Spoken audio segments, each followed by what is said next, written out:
Of all the things that people think that there's only one way to do it, or at least people in the comments section think there's only one way to do it, the uppercut is one of the funniest because there are a lot of ways to do the uppercut. If you watch martial arts content on YouTube, you might have even, or Instagram or whatever, you might have even thought at one point about posting your own stuff, but maybe you're afraid to because of criticism. Well, you know, the past couple months, we all spent a lot of time online, and I've watched a lot of criticism, and I think I've figured something out about it. Usually, it can almost be like dismissed outright. It's just some anonymous person talking on YouTube.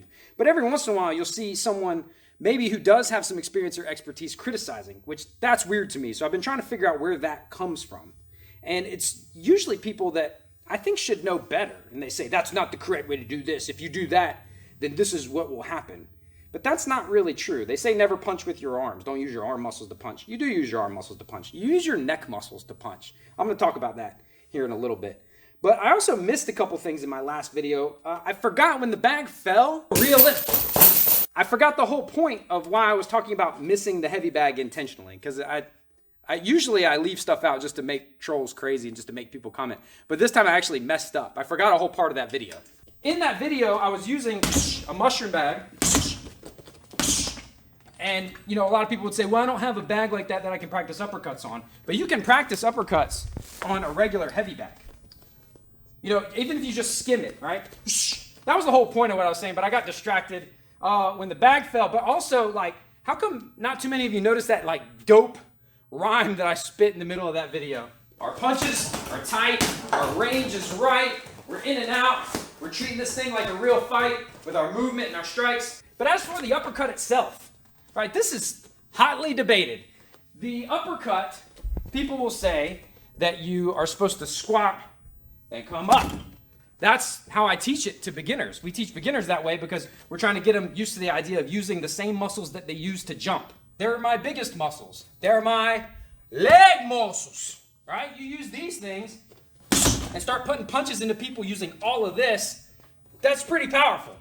But what about my arm muscles? You don't use your arm muscles to punch, right? Especially my torn, destroyed, and surgically repaired tiny little pitiful arm muscles. I would never throw a punch like that, especially we say don't uncover your face, right? But that is a real technique.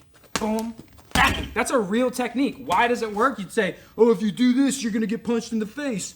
There's more of that. If you do this, they would do this. That's not how it works. The bolo punch is a real thing. You throw a punch, big, boom.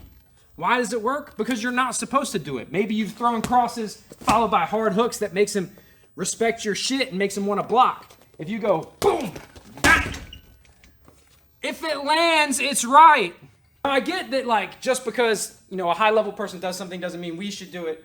But the point I'm making is you shouldn't be afraid to be criticized. You shouldn't be afraid to post your stuff because the people criticizing you either don't know what they're talking about, or in the case that they do, it comes from insecurity, right? They want to assert their knowledge. And that's a weird thing. We'll get more into that another time. But the uppercut can be many things. You can squat and come up. Squat and come up. That's a real uppercut. You can squat and not come up, right? Some people advocate you squat, throw it without coming up. And a guy the other day on the podcast, Adam, said you shouldn't squat. You should just throw it like you would throw a cross. I'm not good at that one. That sucked. I don't know how to do that one. And maybe that works great for him. He said it because that's how Precision Striking showed it in the video. That's how Fight Tips shows it in the video. It's probably a great variation. Doesn't work for me. Maybe if I practiced it more, it would. But my uppercut, where I squat and come up, works for me. I land it all the time on lots of people. I land it on people who are better than me. I land it in nearly every round of sparring I've ever done in my life. I've landed it in nearly every fight I've ever had. So beware the person that says, right, that there's only one way to do things. When we did that long spear uppercut, we did a video on that and everyone was like, oh, that's how you get knocked out. Like, that's sometimes, maybe, you know, uppercut thrown in every fight that lands. God, I need to learn how to do that one. Don't be afraid to post shit that you're not good at either. That's how you get better. Don't be afraid of that criticism. I need to figure out how to do that. Really, I'd say to sum it up, timing is key. Timing is super important. How do we know which uppercut is the right uppercut? Which one we should throw and what order we should use our muscles in and which muscles should we use? It just depends on the timing of it all. If I've baited out a big right hand and I know that big right hand is coming, I can reasonably predict a big right hand is coming, and I load up real big for this lead uppercut, that's okay.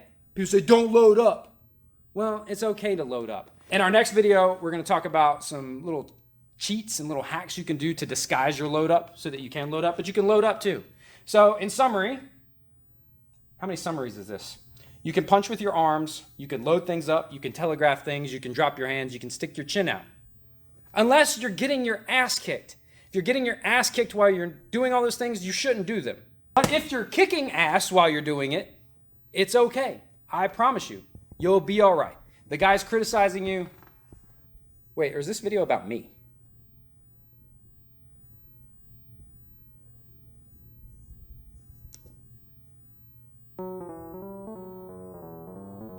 I think this is just about me. Sorry.